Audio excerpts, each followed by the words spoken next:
Assalamualaikum warahmatullahi wabarakatuh. Om Swastiastu, Namo Buddhaya. Salam kebajikan sahabat-sahabat dimanapun juga berada.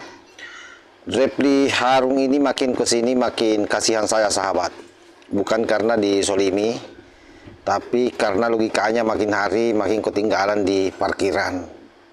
Coba dibayangkan saja kalau Jokowi dituduh macam-macam, diseret kemana-mana, bahkan tiap hari dihajar. Lalu kemudian dia menyuruh Pak Jokowi yang meminta maaf kepada para pemburu ijazah. Saya kira ini bukan hukum terbalik, ini akal sehat yang menurut hemat saya sudah nyunsep ke dalam got. Nah, seperti apa videonya? Ini coba kita periksa satu persatu sahabat ya.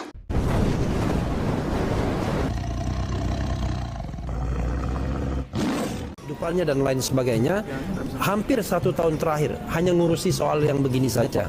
Bahkan dalam perspektif kami, yang harus minta maaf itu Pak Jokowi. Kenapa? Karena Pak Jokowi telah mengkriminalisasi RRT, sehingga RRT terganggu pekerjaannya, terganggu penghidupannya dan lain sebagainya. Hampir 1 tahun terakhir hanya ngurusi soal yang begini saja. Berkenaan dengan hal ini, kami tim advokasi anti kriminalisasi akademisi dan aktivis menyampaikan sikap dan pernyataan hukum sebagai berikut. Pertama, pelaporan yang dilakukan oleh Egy Sujana dan Damai Harilubis adalah konfirmasi strategi pecah belah dan adu domba kubu Jokowi telah, sedang, dan akan terus dilakukan, yang awalnya Jokowi memecah belah dengan terbitnya SP3 diduga atas instruksinya. Selanjutnya diduga Jokowi melakukan adu domba dengan adanya laporan polisi terhadap Roy Suryo dan Ahmad Khosinuddin. Mungkin ada orang di kanan kirimu ikut tertawa karena mereka sama-sama pecundang. Tetapi setelah itu mereka pun memusuhimu setelah tidak ada common enemy atau musuh yang sama. Biasanya orang gitu juga tidak bisa bersahabat, tidak bisa rukun bersama. Mereka hanya bersatu karena satu musuh. Mereka nggak suka sama-sama orang yang mereka nggak suka. Orang yang mereka nggak suka itu sama. Jadi sama-sama iri ini ceritanya. Dia menghina. Lihat, orang yang suka menghina dan merendahkan tuh dikiranya dengan demikian Tuhan akan tinggikan. Enggak, jangan salah, bertobatlah. Tabur tua itu ada. Mungkin ada orang di kanan kirimu ikut tertawa karena mereka sama-sama pecundang. Tetapi setelah itu mereka pun memusuhimu setelah tidak ada common enemy atau musuh yang sama. Biasanya orang gitu juga tidak bisa bersahabat, tidak bisa rukun bersama. Mereka hanya bersatu karena satu musuh. Mereka nggak suka sama-sama orang yang mereka nggak suka. Orang yang mereka nggak suka itu sama. Jadi sama-sama iri ini ceritanya. Dia menghina. Lihat, orang yang suka menghina dan merendahkan tuh dikiranya dengan demikian Tuhan akan tinggikan. Enggak, jangan salah, bertobatlah. Kita sudah mendengar ya, setidaknya ada 3 penggalan video. Yang pertama, bagaimana Reply dengan sangat ringan bicara bahwa Tipa, Roy Suryo, Rismon hidupnya jadi tidak jelas, kerjanya terganggu, reputasi hancur, aktivitas akademik berantakan. Lah, yang menjadi pertanyaan, siapa yang nyuruh mereka? Siapa yang tiap hari membuat podcast? Siapa yang tiap hari melakukan konferensi pers?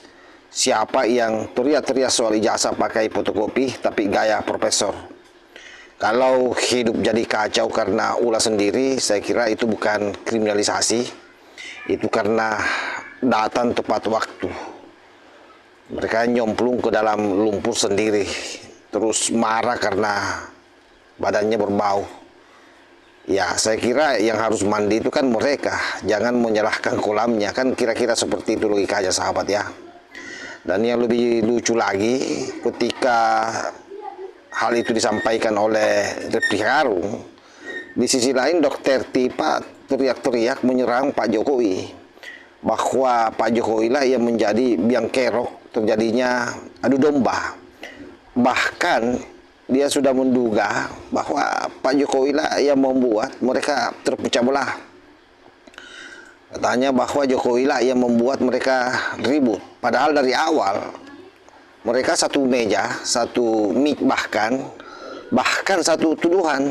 Dan begitu retak secara internal, langsung ini semua disandarkan pada Pak Jokowi, seolah-olah bahwa semua terjadi karena skenario Pak Jokowi.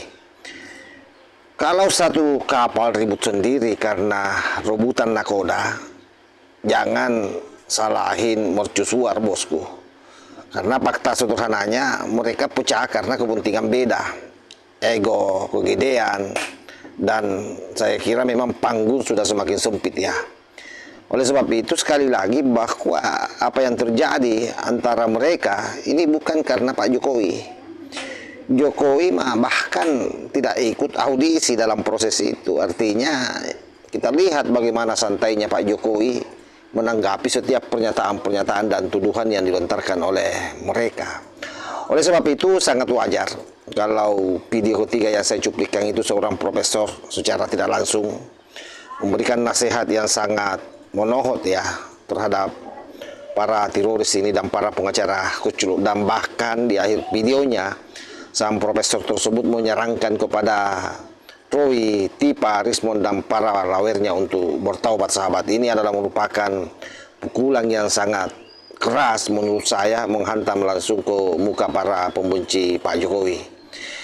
Jadi sekali lagi jangan dipelintir. Ini bukan soal Jokowi yang harus minta maaf. Ini soal orang-orang yang tidak siap menanggung akibat dari omongannya sendiri. Kalau berani menuduh, harusnya berani juga bertanggung jawab. Jangan hanya berani manggung, berani viral, tapi tidak berani masuk ke ruang pengadilan. Dan satu pesan terakhir, Jokowi bukan biang adu domba. Yang bikin ribut itu adalah ego yang kepedean, ilmu setengah, dan nafsu panggung yang kepenuhan. Itulah yang dipertontonkan oleh para pemburu ijazah termasuk para pengacaranya. Sahabat-sahabat bisa saksikan bagaimana Refli Harun, bagaimana Kosinudin kalau bicara di media TV nasional.